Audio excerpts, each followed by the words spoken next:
आता पावसाळा सुरू होणार आहे. पावसाळा सुरू झाल्यावर उन्हाळ्यातली उष्णता कमी झाल्यामुळे बाहेरचं गार वातावरण खूप छान वाटतं. पण त्याचबरोबर संधिवात, मणक्यांचे आजार, अंगदुखी, सांधेदुखी असे अनेक आजार जे आहेत ते डोकं वर काढतात. त्याचबरोबर काही साथीचे आजार, पोट बिघडणं, सर्दी, ताप, खोकला असेही आजार जे आहेत ते या दरम्यान होतात. मग अशा वेळेला पावसाळ्यामध्ये आपली काय काळजी घ्यावी? खाण्यापिण्यामध्ये काय बदल करावेत म्हणजे आपली तब्येत जी आहे तर ती चांगली राहील? चला तर मग बघूया. नमस्कार.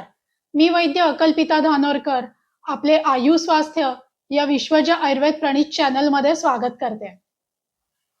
पावसाळा सुरू झाला की काही दिवसातच डोंगर जे आहेत ते छान हिरवेगार दिसायला लागतात.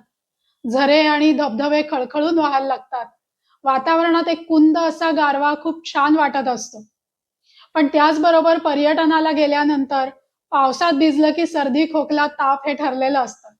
तसंच काही-काही साथीचे आजार निर्माण होतात आणि सांधेदुखी ज्यांना आधीपासून आहे, त्यांची सांधेदुखी पण डोकं वर काढते. काही वेळेला पावसात भिजल्यामुळे किंवा गार हवेमुळे हातपाय गार पडतात. तर अशी अनेक लक्षणं जी आहेत, तर ती पावसाळ्याच्या सुरुवातीला किंवा पावसाळ्यामध्ये निर्माण होत असतात. मग अशा वेळेला आपण काय काळजी घ्यावी? तर पावसाळ्यामध्ये काय होतं, की उन्हाळ्यामध्ये जी रुक्षपणा वातावरणात असतो, त्यामुळे वात जो आहे तो शरीरामध्ये त्याचा संचय व्हायला लागतो. परंतु बाहेरच्या उष्णतेमुळे तो फक्त साचत राहतो. पण पावसाळ्यात गार हवेमुळे, थंड वातावरणामुळे त्याचा प्रकोप होतो. त्यामुळे पावसाळा हा वात प्रकोपाचा काळ आहे. तसंच जे आजूबाजूचं वातावरण आहे, ते आम्लधर्मी असतं. त्यामुळे हा काळ जो आहे, हा पित्त संचयाचा पण काळ आहे. त्यामुळे आपल्या खाण्यापिण्या, वागण्यामध्ये या 2 गोष्टी लक्षात घेऊन बदल करायचे असतात. म्हणजे वातप्रकोपाचा आणि पित्त संचयाचा काळ. आता पावसाळ्याच्या व्याधी जे आहेत किंवा लक्षणं जी आहेत, ते ती कुठली-कुठली निर्माण होतात? तर सगळ्यात पहिले मगाशी सांगितलं तसं सांधे जे आहेत ते कुरकुरायला लागतात. सकाळी उठल्या-उठल्या सांधे आखडलेले असतात. मग हालचाली केल्यावर ते मोकळे होतात. मणक्यांचे त्रास असतील तर ते डोकं वर काढतात.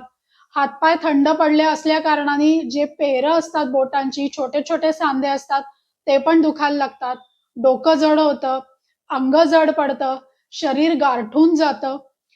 पावसात भिजल्या कारणाने सर्दी, ताप, खोकला निर्माण होतो. तसंच साथीचे आजार म्हणजे डोळे येणं पण होऊ शकतं. पोट बिघडणं, अतिसार, जुलाब जे आहेत, ही लक्षणं जी आहेत, तर तीही निर्माण होतात. सांधे जे आहेत, तर त्यामध्ये वातरक्त, आमवात हे संधिविकार जे आहेत, ते पण डोकं वर काढतात. तर ह्या पद्धतीने जी आहेत, तर ती लक्षणं जी आहेत, ती पावसाळ्यामध्ये सर्वसाधारणपणे आढळून येतात. मग अशा वेळेला जे आहे, तर आपल्या खाण्यापिण्यामध्ये काय फरक करावा?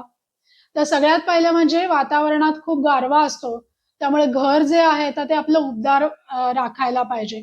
बाहेर ओलसर, सर्द वातावरण असतं त्यामुळे घरात कोरडं वातावरण आणि उबदार वातावरण असावं. तुम्ही पावसात भिजून आलेले असाल, तर पटकन ओले कपडे जे आहेत तर ते बदलायला पाहिजे. ओले कपडे फार वेळ अंगावर ठेवू नयेत. डोकं, अंग जे आहे तर ते कोरडं करावं. त्यामुळे पावसाचा थंडपणा जो आहे, तर तो शरीराला बाधणं जे आहे, तर ते टळतं. आहारामध्ये जे आहे, तर हलके पदार्थ घ्यायला पाहिजे आहे. कारण पावसाळ्यामध्ये पचनशक्ती जी आहे, ती मंद झालेली असते. त्यामुळे सूप, सार, कढण जे आहे, तर त्यांचा समावेश जो आहे, तो आहारात जरूर करावा. ते गरमागरम घ्यावं. विशेष करून कुळीथ, जवस जे आहे, तर त्यांचं कढण जे आहे, तर ते या ऋतूमध्ये खूप चांगलं उपयोगी पडतं. वेगवेगळे मसाले जे आहेत ते फोडणीमध्ये वापरायचे आहेत. हिंग, जिरे, लसूण, दालचिनी, लवंग यांचा वापर जो आहे तो स्वयंपाकात फोडणीमध्ये जरूर करावा. त्याचाही पचनासाठी जो आहे तर तो खूप चांगला उपयोग होतो. अन्न जे आहे तर त्यामध्ये पचायला जड पदार्थ जे आहेत म्हणजे मैद्याचे पदार्थ, मिठाया, मांसाहार, हे कडधान्य हे टाळायचं आहे किंवा कमी प्रमाणामध्ये खायचं आहे. तसंच कंदमुळं जी आहेत ती पण पचायला जड असतात. म्हणजे बटाटा, रताळे, मुळा यांचं जे आहे ते माफक प्रमाणात सेवन करायला पाहिजे आहे. तसंच अ, सकाळचं जेवण जे आहे ते व्यवस्थित घेऊन संध्याकाळचं जेवण जे आहे ते पचायला अतिशय हलकं घ्यायला पाहिजे. म्हणजे संध्याकाळच्या जेवणामध्ये खिचडी, कढण किंवा सूप, सार, भाकरी, भाजके पदार्थ यांचा समावेश जो आहे तर तो करायला पाहिजे. तसंच संध्याकाळी जे आहे तर ते लवकर जेवायला पाहिजे. कारण या ऋतूमध्ये सूर्यदर्शन होत असल्या कारणाने सूर्यशक्ती कमी असते. त्यामुळे एकंदरीतच आपली पचनशक्ती जी आहे तर ती मंदावलेली असते. पातळ पदार्थ, गरम-गरम पदार्थ जे आहेत, तर त्याचा जरूर समावेश करावा.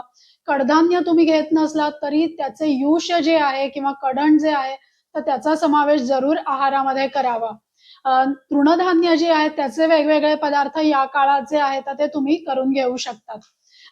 जितकी भूक आहे तितक्या प्रमाणातच तुम्ही जेवण जे आहे, तर ते करायला पाहिजे.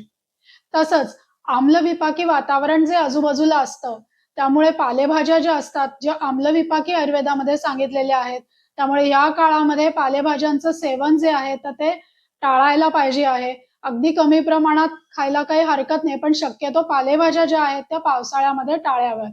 त्याच्याऐवजी फळभाज्या, वेलीवरच्या भाज्या यांचा समावेश जो आहे, तर तुम्ही आहारामध्ये करायला पाहिजे.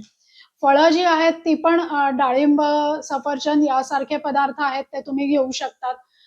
इतर जी थंड फळं आहेत विशेष करून केळी, पेरू, चिकू, सीताफळ ह्यांचा समावेश जो आहे तो आहारामध्ये टाळायचा आहे. कारण ही जी आहेत ही कफ वाढवणारी फळं आहेत. त्यामुळे त्यांचा समावेश जो आहे तर तो आहारामध्ये पावसाळ्याच्या दरम्यान जो आहे तर तो टाळायला हवा. सर्दी, खोकला, ताप झाला असेल, तर ते अंगावर काढू नये. लवकरात लवकर वैद्यांचा सल्ला घ्यावा. तसंच हा वात प्रकोपाचा काळ असल्या कारणाने संपूर्ण शरीराला तेल लावणं, शेकणं, विशेष करून सांध्यांच्या ठिकाणी हे पावसाळ्यामध्ये अतिशय आवश्यक असतं. तसंच आहार-विहार जसा तुम्ही वातग्न घेत आहात, त्यामध्ये तुपाचा, तेलाचा जो आहे तो समावेश करायला पाहिजे. अर्थातच तळलेले पदार्थ जे आहेत, ते जे पचायला जड असतात, त्यामुळे भजी, वडा वगैरे सारखे पदार्थ आहेत, तेही टाळायला हवेत. अ, विहारामध्ये गार हवेमध्ये खूप हिंडणं जे आहे, तर ते टाळावं. वेळ पडली तर कानाचं संरक्षण होईल असं कान जे आहेत, ते झाकले जाईल ते बघावं. फार चिखलामध्ये हिंडू नये. आल्यानंतर हातपाय जे आहेत तर ते कोरडे करायला पाहिजेत. व्यायाम जो आहे तो माफक प्रमाणात करावा. अति कष्टदायक असा व्यायाम जो आहे तर तो ह्या ऋतूमध्ये टाळावा.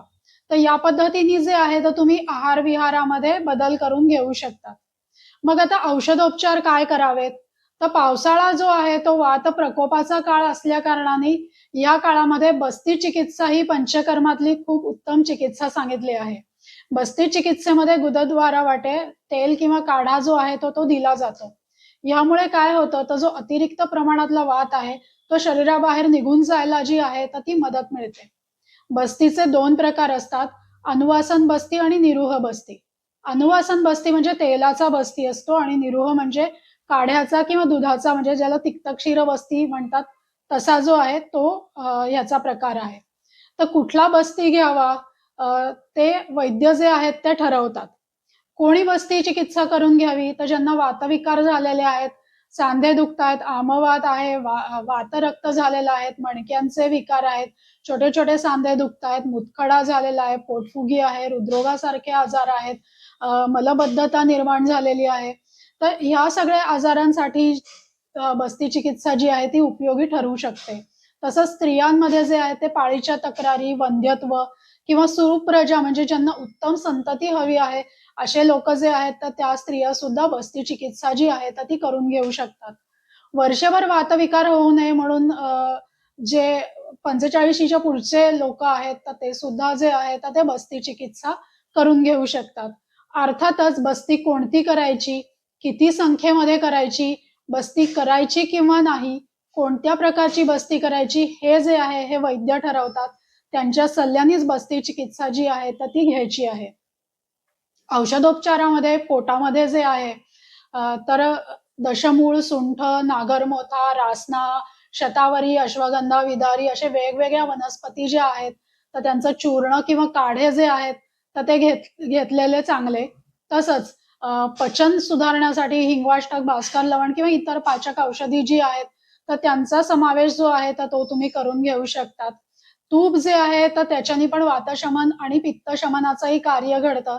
त्यामुळे औषधी सिद्ध तूप, शतावरी घृत, धान्वंतर घृत, बला घृत अशी वेगवेगळी तुपं आहेत. तर ती जी आहेत ती वैद्यांच्या सल्ल्याने तुम्ही घेऊ शकतात. त्याचप्रमाणे अभ्यंग जे आहे, तर वातशमनासाठी तेल लावणं विशेष करून सांध्यांना, संपूर्ण शरीराला निदान आठवड्यातनं एकदा तरी तेल लावणं जे आहे तर ते करायला पाहिजे. तर त्यामध्ये सुद्धा धान्वंतर तेल, सहचर तेल, नारायण तेल, बला तेल अशी वेगवेगळी औषधी सिद्ध तेलं आहेत. अगदीच जमलं नाही तर तिळाचं तेल जे आहे तर तेही तुम्ही वापरू शकतात.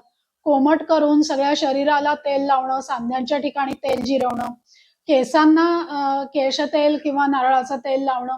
तर या गोष्टी ज्या आहेत त्या पावसाळ्यात केल्यानंतर वाताचं जे आहे तर ते शमन होतं. तुमची त्वचा जी आहे ती पण व्यवस्थित राहते.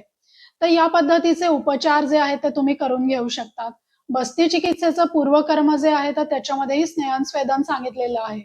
तर पाणी जे आहे तर पावसाळ्यामध्ये पाणी उकळून गाळून घ्यायचं आहे किंवा उकळून गार केलेलं पाणी जे आहे तर ते त्याचं सेवन करायचं आहे.